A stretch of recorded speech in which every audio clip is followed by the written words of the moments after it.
আসসালামু আলাইকুম বন্ধুরা, এই ভিডিওতে আমরা ছোট্ট সোনামণিদের জন্য কৌশলে দৃশ্য আঁকা শেখাবো। দেখুন, আমরা জ্যামিতি নিলাম এবং একটা আর্ট পেপারের চতুর্পাশে বর্ডার করে নিলাম। দুইটা ত্রিভুজের মধ্যে যে কোনো একটা ত্রিভুজ নিয়ে আমরা এভাবে দেখুন এখানে ধরলাম, একটু উপরে ধরলাম, ধরার পর এভাবে একটা ত্রিভুজের আকৃতি করলাম। আবার একটু পর এখানে দেখুন, এখানে ধরে আরেকটা ত্রিভুজের আকৃতি করলাম। আবার এখান থেকে ধরে আরেকটা ত্রিভুজের আকৃতি করলাম, যতটুকু এই কাগজের মধ্যে আটে।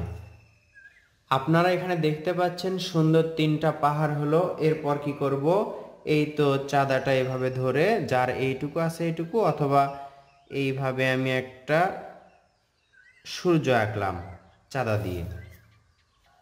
সূর্যর চারপাশে এভাবে করে একটা ছোট এবং একটা বড় এভাবে দাগ দিতে হবে। আমি যেভাবে দিচ্ছি সেভাবে দিবেন, তাহলে সুন্দর হবে। প্রথমে নিজে আঁকা শিখবেন, এরপর সোনামণিদেরকে শেখালে সেটা বেশি ভালো হবে। কৌশলে তাদেরকে দৃশ্য আঁকা শেখাবেন, তাহলে তারা সহজেই শিখতে পারবে। এরপর একটা স্কেল নিতে হবে। স্কেল নিয়ে দেখুন পাহাড়ের নিচে একটা সোজা দাগ দিতে হবে। এইভাবে একটা সোজা দাগ দিলাম আমরা।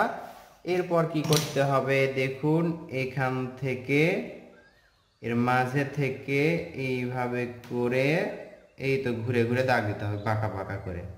একটা ছোট একটা বড়, একটা ছোট একটা বড়, এইভাবে করে নিচের দিকে যাবেন, আবার উপর দিকে উঠবেন। এই দাগের সাথে লেগে দিলে সুন্দর হবে। দেখুন এখন সুন্দর লাগছে। কোনোটা ছোট করছি আমি, কোনোটা বড় করছি। এগুলো হচ্ছে পাহাড়ের নিচের গাছপালা। আবার উপর দিকে যাচ্ছি এই দাগের সাথে মেলানোর জন্য। এই তো আবার নিচের দিকে আসছি, আবার উপর দিকে যাচ্ছি। দেখুন সুন্দর হলো। এই যে এই দাগটা দেখতে পাচ্ছেন, এই দাগ বরাবর আমরা স্কেলটা রাখলাম, অথবা একটু ফাঁকা করে নিয়ে নিচের দিকে একটা দাগ টানলাম। দেখুন এতদূর পর্যন্ত একটা দাগ টানলাম। আশা করছি এইটুকু আপনারাও পারবেন। এরপর এখান থেকে এইভাবে এটা মিলে দিলাম। আবার কি করব, আরেকটা দাগ টানবো। কতটুকু দাগ টানবো, এতটুকু। এই দাগ আর এই দাগ যেন সমান হয়, এখানে আর এটা যেন সমান হয়। এরপর দেখুন এভাবে এটা মিলে দিব। একই রকম করে আমরা এই ওই পাশে যেরকম করে দাগ দিয়েছি সেই দাগটা আমরা এই পাশেও দিব। আশা করছি এটা আপনাদের জন্য কঠিন বা কষ্টকর হবে না। এই তো একটা দাগ, এখানে আরেকটা দাগ হবে কতটুকু, এই বরাবর। তো আরেকটা আমরা দাগ টানলাম, এটার সাথে এটা লেগে দিলাম। চাইলে এটা আপনারা এভাবে ডাবল করতে পারেন। দেখুন আমি যেভাবে ডাবল করছি সেইভাবে ডাবল করলে ঘরটা সুন্দর লাগবে দেখতে। আমি কৌশলে দৃশ্য আঁকা শেখাচ্ছি, এতে করে আপনারা উপকৃত হবেন, এটাই আশা করি। দুই পাশে দুইটা ঘর আঁকার পর আমরা ঘরে দরজা জানালা আঁকবো, তাহলে সুন্দর লাগবে। দরজা আঁকলাম এবং জানালা আঁকলাম। দেখুন এটা মিলে দিলাম। এটা স্কেল দিয়েও দিতে পারেন অথবা হাত দিয়েও করতে পারেন। হাতটা যদি সোজা থাকে বা সোজা দাগ আঁকতে পারেন তাহলে হাত দিয়ে করাই ভালো।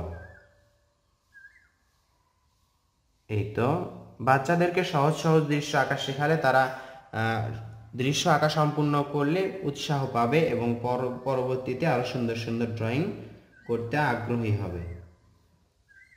কঠিন দৃশ্য দেখিয়ে তাদেরকে অনুৎসাহিত করবেন না। দেখতে সুন্দর লাগবে কিন্তু সেটা তারা আঁকতে পারবে না। এই পাশে আমরা একটা জানালা রাখলাম। এই যে দেখতে পাচ্ছেন চালার উপরে আমরা এভাবে করে দাগ দিব। এভাবে করে দাগ দিলে চালাটা দেখতে সুন্দর লাগবে। এখন আমরা যে দাগটি দিব সেটা আরো সহজ। দেখুন এখান থেকে এইভাবে করে নিচের দিকে নিয়ে আসবো। নিচের দিকে যত আসবে তত চওড়া হবে। আবার এখান থেকে আরেকটা দাগ এইভাবে নিচের দিকে নিয়ে আসবো। নিচের দিকে যত আসবে চওড়া হবে। দেখুন এখানে চওড়া, আস্তে আস্তে উপর দিকে সরু, তাহলে এটা হচ্ছে নদী। অথবা এটা রাস্তাও বানাতে পারেন। রাস্তা বানালেই মনে হয় বেশি সুন্দর লাগবে। দেখুন এভাবে করে একটা দাগ দিলাম। এটা কি? এটা হচ্ছে রাস্তার দাগ। এরপর এখানে আরেকটা দাগ দিলাম। নিচের দিকে যত আসবে তত বড় হবে। আরেকটা দাগ দিলাম, ডাবল করেই কিন্তু দাগ দিচ্ছি আমি। এভাবে দাগ দিলে তাহলে মনে হবে কি এটা সুন্দর একটা রাস্তা। নদীর চাইতে কিন্তু রাস্তা দেওয়াতে বেশি সুন্দর লাগছে। তো বন্ধুরা, আশা করছি এভাবে আপনি সহজ কৌশলে দৃশ্য আঁকতে পারবেন, নিজে আঁকতে পারবেন এবং অন্যকেও শেখাতে পারবেন। আপনার সোনামণিদেরকে এগুলো ভিডিও বেশি বেশি দেখাবেন ড্রয়িং শেখানোর জন্য। কেমন লাগলো কমেন্ট করে জানাবেন। নতুন হয়ে থাকলে সাবস্ক্রাইব করবেন। আসসালামু আলাইকুম।